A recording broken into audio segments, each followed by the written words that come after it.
just to introduce our team quickly, we do have 3 students and 1 employee on our team. Erin Stone, you may know Erin from her work in advancement, you may not, but she was one of mine, and so I've claimed her for this project. And we have Sarah LeGrand, Madeline McDonough, and Thao Vu as a part of our team. We've each got our assigned components, so we'll go through them in order. And ladies, I have a clicker to advance this, so I'll just do that. All right, well, thank you for being here this afternoon. We're just talking about reading, and we read a book. It's called Lean In by Sheryl Sandberg. And if you see the cover, it's this nice woman's face.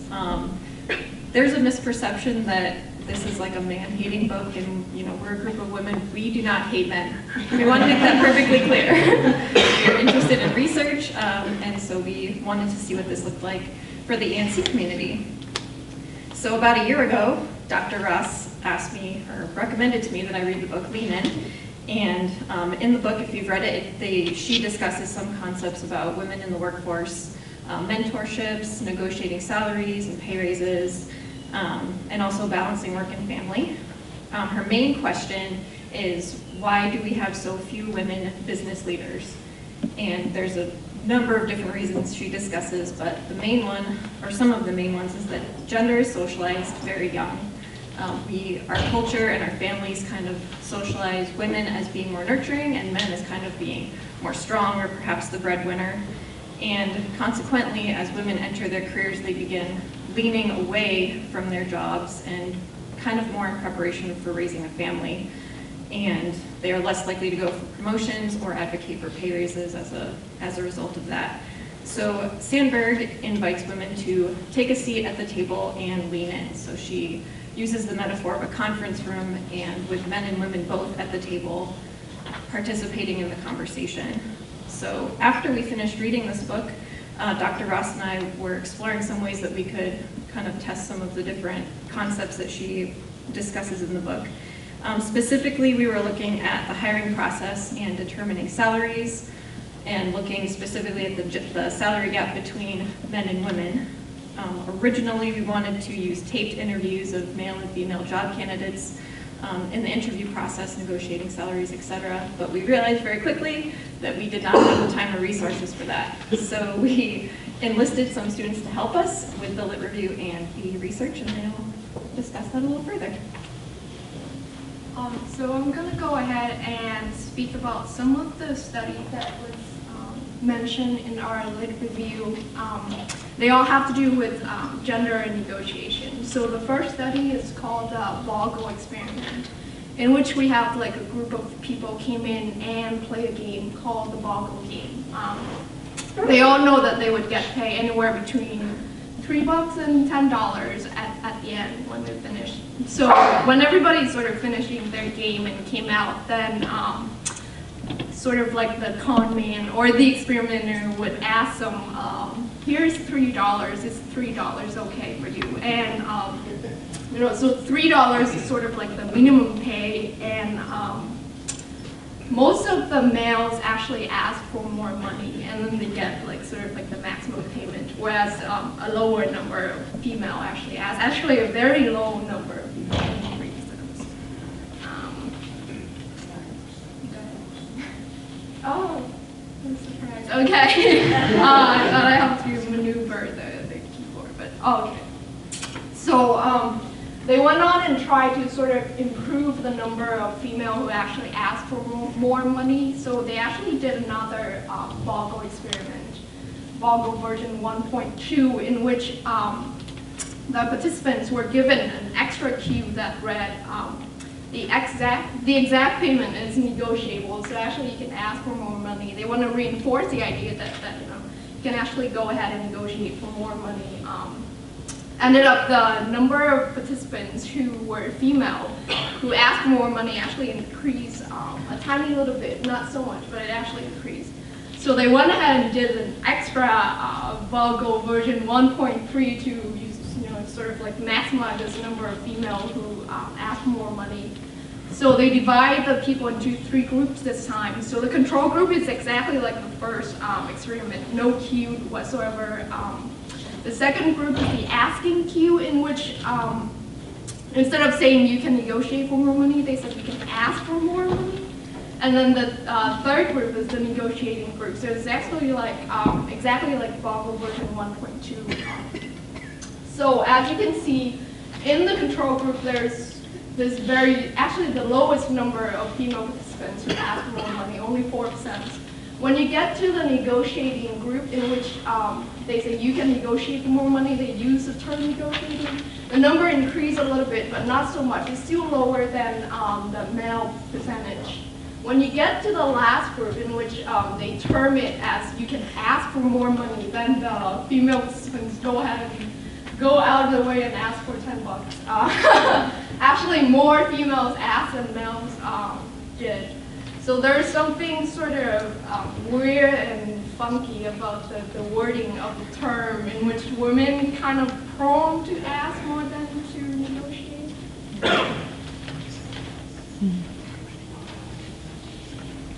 So not only do the behaviors of some women in the workplace differ from men in a way that can hold them back, but actually this study done by Hauman and Chen in 2005 discovered that women can actually be penalized in some cases for acting in ways that are outside of their stereotypical gender behavior. So what they did was they broke up 3 groups of undergraduate students, and they asked them each to evaluate an employee profile. So they would give the student a profile of an employee that kind of outlines typical behavior for that employee. And for the first group, either the male or female employee would be described as engaging in this helping behavior. So there's a crisis in the workplace, everyone is heading out to a coworker's birthday party, and someone's having a hard time. So it says that, in the first case that this employee reached out and helped that person, to solve this crisis. In the second group, they said that either the male or female employee did not help in this case, kind of, offered a suggestion and moved along to the birthday party. And in the third case, the helping behavior in the crisis is not mentioned at all about the employee. So what they found was actually that the female employees who did not help in the crisis situation were rated significantly lower than where it wasn't mentioned at all. And the males who didn't help were not rated significantly different at all. And on the opposite side of that, the males who had helped were rated significantly higher, and the females who had helped were not, rated significantly different. So that kind of led to an interesting discovery where it seemed that, in behaviors that seemed to be more typical of women, helping, that they were being penalized if they were not helping, but if they were helping, that it was kind of seen as something that should have been in character.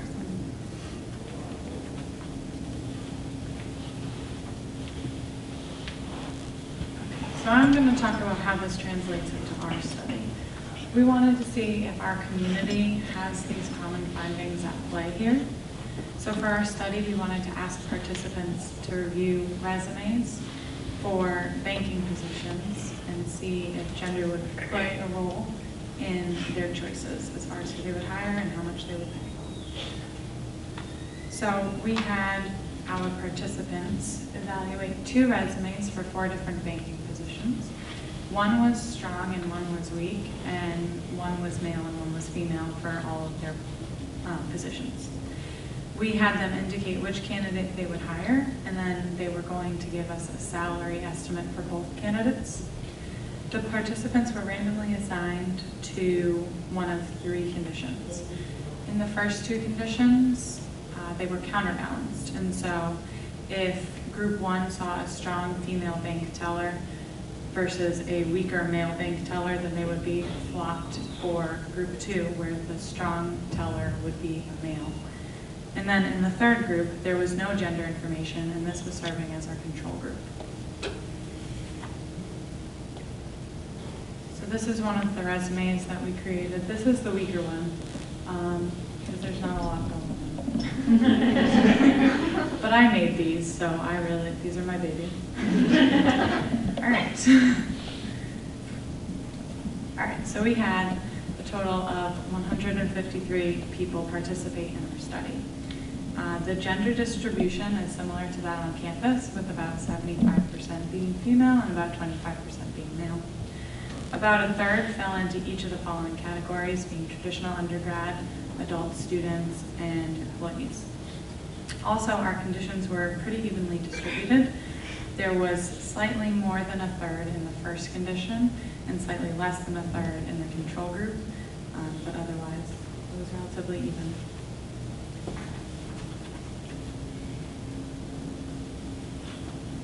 So we had a number of hypotheses that we were exploring. We're just going to touch on the most obvious questions that we were interested in answering.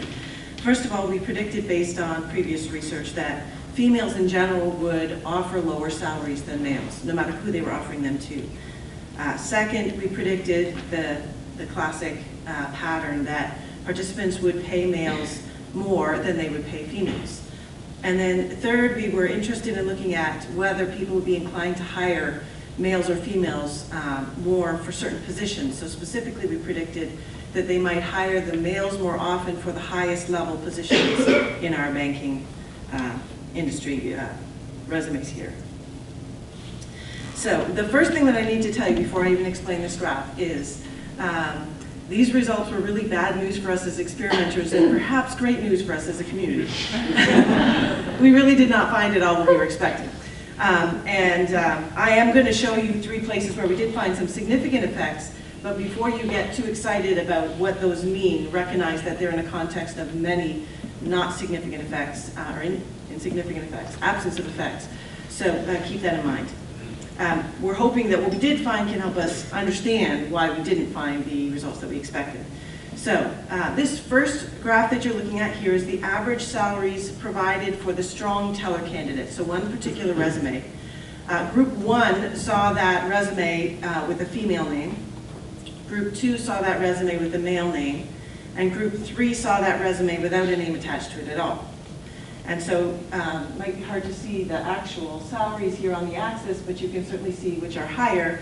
And the lowest salaries were provided for the males. And similar salaries were provided for the females or for the resumes for which no gender was provided. So this was a curious finding for us, following this pattern. In one other case, we had 8 analyses here for the 8 different resumes. I'm just showing you the 2 places where we got significant results. The first one and this one. So these are average salaries for the weak branch manager resume. Again, in Group 1, they were looking at that resume with a female name, Group 2, a male name, Group 3, no gender attached. A similar pattern, although it looks like the resume for which no gender was attached did the very best in this case. So these are curious results. Continuing to try to explore what might be going on here, one of our analyses actually, one of our predictions had been that the gender of the respondent might drive something about what they're doing in salaries. We saw no evidence of this. But in terms of choosing who they would hire, we found a curious result. We went through and counted up how often people chose the male candidate or how often they chose the female candidate based on their gender. And we found an interesting pattern here. Some musical accompaniment. Oh, it's Thao. Okay. I thought it was you, professional.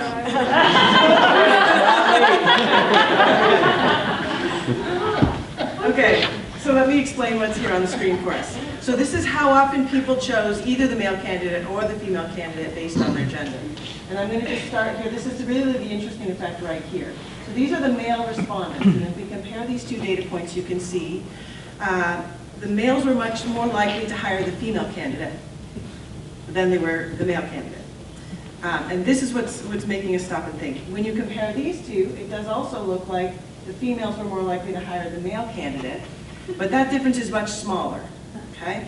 So this started us down the path of wondering whether people were anticipating that this was actually a study about gender and that they should be careful in the way they answered the questions, and perhaps they were trying to make sure that they didn't show any bias against males. So that's one of our questions here. Erin's going to summarize some more discussion points. All right, so Dr. Ross just provided one explanation. There are several. One is that this is the ENC community. We should take pride in the fact that we're different, right? This issue, gender, social justice, is discussed in many classes, and it's a growing interest on campus. And we also noticed that right after we had our study, there was a Women's Empowerment Week on campus, which is not at all related, but it shows that there's an interest in gender issues on campus. Additionally, we were looking at, there was clearly a male and a female resume, which Dr. Ross indicated might have cued our respondents into the fact that this was a gender study. So they may have been sensitive to that and tried to counteract what was expected for results. There were also some issues with our method that we discussed. One of them was the saliency of gender, so thinking that maybe the names on the resumes could have been more prominent, or perhaps when we asked our follow-up questions, we could have included the name. So, you know, how much would you pay Ruth for this position, for example? Also, we were thought that maybe photos would be a good way to replace the name so that the name isn't distracting, but it would clearly show a gender. And SurveyMonkey was the tool that we used. We have no control over the setting that the respondents are in when they're using SurveyMonkey. You could be sitting in this room doing a survey right now, or you may be in your dorm room. There's no control over distractions, and we just don't really know the conditions the respondents are in. So looking at further research, we had a few suggestions. One was just to look more at the use of stimuli. So for example, the resumes and how gender is presented, whether that's, you know, asking the follow-up questions with the name or using a picture. Also including additional candidate pairs, so comparing males to males and females to females, so that it's not quite as clear that it's like men versus women. A more controlled setting, such as a computer lab, where numerous participants could complete it at one time, and they would be exposed to the same distractions if there were any. And if financial resources were unlimited, then we would love to hire actors and do the interview like we originally wanted. And we think that would be a good way to do it if that was an option. And then the last thing is just looking beyond the ENC community to see if there are differences in the greater society. Question.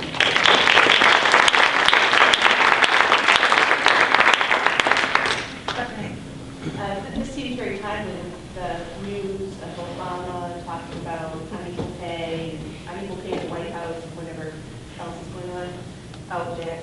And I'm wondering, as you're looking at the ENC community, if you tried to or were able to get a hold of specific ENC pay data. I don't know if they really give that out or what all the dynamics of that would be, but I'm wondering if that played into your exploration of this topic at all. I have fantasized about having access to that data. I also would love to explore scholarship data by gender. But one thing to point out about this community, our faculty pay schedule, for those of you who aren't familiar with how that works, at least for our faculty, we do know that your pay is directly connected to how many years of experience you have, what degree you have, and what rank you have. Unlike most institutions, there isn't a lot of room for flexibility in that. And so that very carefully controls the gender bias. It's possible there still could be some in there in how certain things are evaluated, but compared to other institutions, we can be really thankful that we have that. You mentioned a possible interpretation is that ENC is somehow countercultural. Is that, it almost looked like, I don't know if that argument exactly could be made from the data. It almost seems biased, but it's just in the other direction than you predicted. Is that, like, what do you make of that? Wouldn't the neutral be, wouldn't everybody basically be at the neutral level? If we were truly immune to bias altogether, we would have gotten nothing at all, potentially. True. These three findings should be taken in light of the absence of another 15. So we're really saying, for the most part, we found nothing at all. And where we did, we found something really curious. Is this community biased against males? If so, it's particularly, it seems, the males that are biased against the males, which is an interesting question. We could certainly explore that more. But I think we should, for the most part, take out of it that we're not finding evidence of bias in this, at least as it was designed at this point. Something else to keep in mind, we talked about characteristics of the traditional campus that might have influenced us, but we did have roughly a third of our participants who were from our adult studies program, who would not have been influenced by a lot of the conversations that we have on campus, which leads me again to suspect that it's not necessarily that we're immune to the effect, but just that our design did not find it. There's also documenting the fact that the gender of the group who participate, there's actually one male for every 3 females. So it's highly skewed the population that we're Small sample size of males. Yeah. Enough to start to ask questions, but it is a small sample. Which was exactly the question I was going to ask, was about the same. I took the survey in Hebrews Cafe, by the way. But I'm just trying to remember how it was pitched, and I think maybe it was just pitched as being about hiring practices. And I definitely took the survey where it contrasted a male and a female candidate, and I'll admit that I was immediately, highly attuned to the way that I was going to answer those questions. But does the fact that your data, that the survey was taken disproportionately by women, suggest that the issue of hiring practices is of greater interest to women? And that they would therefore be more sensitive to these questions? Is that a reasonable conclusion from what you've done? I would be careful going down that path. The percentage of males and females we got in this study is typical of almost every survey I've done in the ENC community. So we didn't get more females for this one than we usually get for others. Okay. Statistically, research shows females are more likely to take a survey than males. So not only do we have more females here, but females are also more likely to take a survey. So, good question. Yeah. I'm always ready to salute people who try to study people. I can go into the laboratory and I can get pure samples of chemical compounds that are always the same, but people vary. They vary in time, they vary in place. And in this case, it seems like there's an unavoidable assumption that all females are the same and all males are the same, despite the fact that they have different home lives, different age, different cultural background, different work experiences. How do you begin to deconvolute all of that? Well, you do it with our follow-up survey. Oh, And it's already out. We don't have our results yet. We did decide that part of what we were interested in here was getting a feel for the ENC community. And so one way to do that is with this experiment, but another way to do that is to just ask straightforward questions about all kinds of things, from what your future plans are, your expectations for yourself in the future. We ask questions about the extent to which certain words seem to describe you or not describe you. We're looking to see if it makes a difference if you're male or female, how you respond to that. So it won't, of course, have every possible difference between females and between males, but hopefully we will learn something from that. Just being in groups that are actually in the process of hiring, both here and in other places, I've noticed that the discussion regarding gender and race, in terms of hiring, there's often subtle language that plays a role, and just explicit language is hardly ever there. It's a lot more hidden, and it's also not connected to an isolated sort of hiring. It's looking around, who is already on staff, how would other people look at our staff and perceive it, and so there's a lot of very particular contextual things at play. I was wondering if there are any qualitative research projects that have ever been done in this area. You know, I'm sure that there are.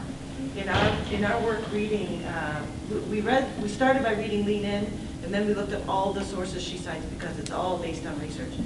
I don't think we found a qualitative study, but that is a really interesting idea. Maybe we should do that one next. Yes, you can certainly get a lot more experiential level. I'm actually a part of another research group that is interested in exploring that, specifically on the race side of things, so with qualitative interviews. going to do. So, Stacey. I think the book Lynn from Malcolm Gladwell, he mentioned a very good study about unconscious bias, in which he said that bias are mostly done unconsciously. And that's getting back to the first part of what you were saying there, is that today, most of these stereotypes are not explicit. No one is intentionally saying, no, I think women should be paid less than men. The things are very subtle. And I think expectations like the one illustrated in the photocopy study, they really play out without us ever consciously saying, well, because she's a woman, she should help. Because he's a man, if he helps, he's wonderful. We don't think that through. We just respond sort of automatically. Could I just make one last comment? If you were to do this again and you're trying to figure out a way to put pictures in, I know that a picture with a resume is pretty rare, but if you were to create like fake LinkedIn pages and have people look at LinkedIn, it might be. That's a great idea. I like that. There was a National Public Radio broadcast this morning on my way in that might be of interest to you called, it was interviewing some women who had written a book called The New Soft War on the Women of the Female Feminist Assertive Women and Our Economy. And the writers were Carol Rivers, or the writer was Carol Rivers, as well as Rosalind Barnett. And I think some of what they were saying sounded like they were covering some of the same issues, but they were asking some other questions that I thought were really interesting. Sounds interesting. And if you are interested in reading, there's that one. There's obviously, we've mentioned Lean In, but one of our sources that we presented here came from another great book called Women Don't Ask, which is really trying to explore the fact that it is true that generally women are less inclined to negotiate, which contributes to salary discrepancies that we see. And why is that? There are a number of reasons why that is. And then some of Lean In also discusses, if you are a female, interested in trying to represent yourself better, wanting not to be penalized for negotiating, what can you do? And so lots of good sources right there if you're interested in checking them out. I'll just show you. There we go. Any other questions?